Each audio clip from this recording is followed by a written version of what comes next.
Alright, so this morning we're going to be talking about subtracting fractions. Last week we talked about adding fractions and adding mixed numbers.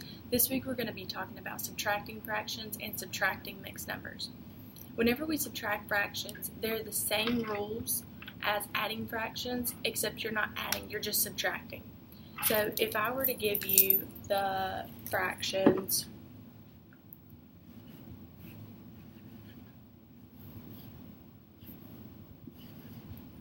2/3 minus 1/6. The same rules still apply. So number one, I still have to find myself a common denominator. And if I'm not sure, I know that I need to list out those multiples of 3 and 6. So 3 times 1 is 3, 3 times 2 is 6, 3 times 3 is 9.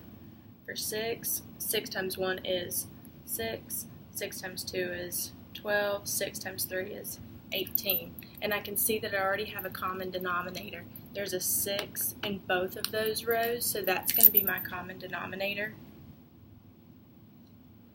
Now, I notice that I already have a 6 here, so I don't have to do anything with that fraction. But I do have to change 2/3 to have a denominator of 6. So 2/3 multiplied by something gives me a denominator of 6. Well, I know that 6 is my 1, 2, my second factor. So that means that I have to multiply 3 by 2, sorry, not 3, and 2 by 2. Because what I do to the bottom, I have to do to the top. And again, you do have to multiply by 2, not by 3. That was my mistake. So 2 times 2 is 4. So now I can change this fraction up here to where it is 4/6 minus 1/6. Can I do this fraction now? Yes, we have common denominators. 4 minus 1 is 3/6, and I know that I can divide by 3, simplify, and make it 1/2. Okay, let's try another one.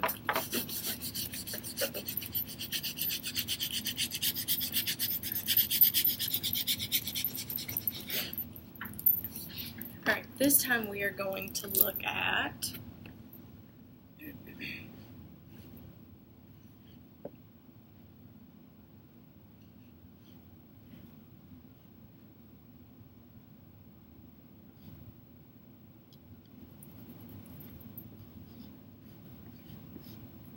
(11/24) minus 3/4. So when we look at these fractions, I noticed right offhand that I do not have a common denominator, so I'm going to have to find one. So again, I'm going to do the same thing that I did last time and list off my multiples. So 24 times 1 is 24. 24 times 2 is 48. I'm going to come down here to 4. 4 times 1 is 4, 8, 12, 16, 20, 24. Now it took me a little longer on 4 to find a common denominator, but I finally found it, and it is just 24. So I don't have to do anything to this fraction, but I do have to change 3/4. There's something that I have to multiply by to give my denominator at 24. So 4 times something gives me 24. Well, 24 is the 1, 2, 3, 4, 5, 6th factor, so that means that I have to multiply by 6 on both. 4 times 6 is 24, 3 times 6 is 18.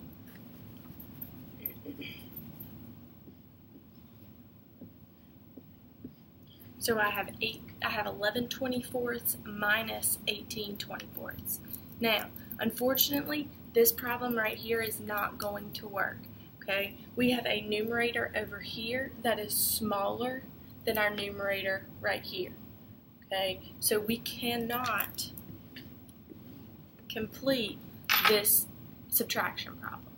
Okay, it will leave us with a negative fraction, which we are not into yet. Okay, let's try a different one.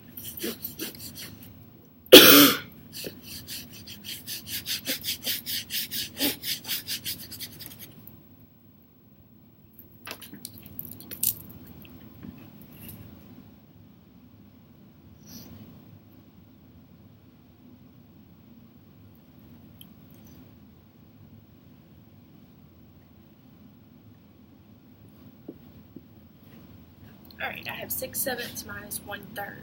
And this time I notice that I do not have a common denominator. So I'm going to have to find one. So I'm going to list out my multiples again. So 7 times 1 is 7, 7 times 2 is 14, 7 times 3 is 21, 3 times 1 is 3, 6, 9, 12, 15, 18, 21. Do I see a common denominator? I do in both rows. They end up being 21. Now, instead of doing like we have in the past where we have to only change one fraction, this time we're going to have to change both.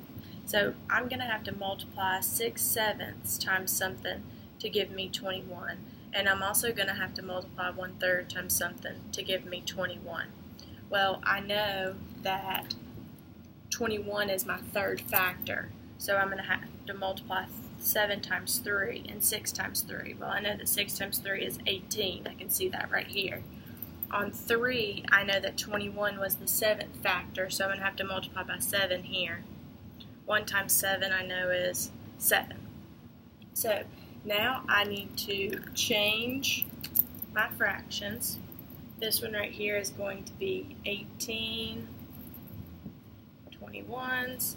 This one right here is going to be 7 21s. Now, 18 minus 7 I know is 11. And I just keep my denominator the same, and I get 11 21s. Okay? Hopefully this video has helped. There are other resources out there, so if you have any other questions, please just make sure that you see your teacher.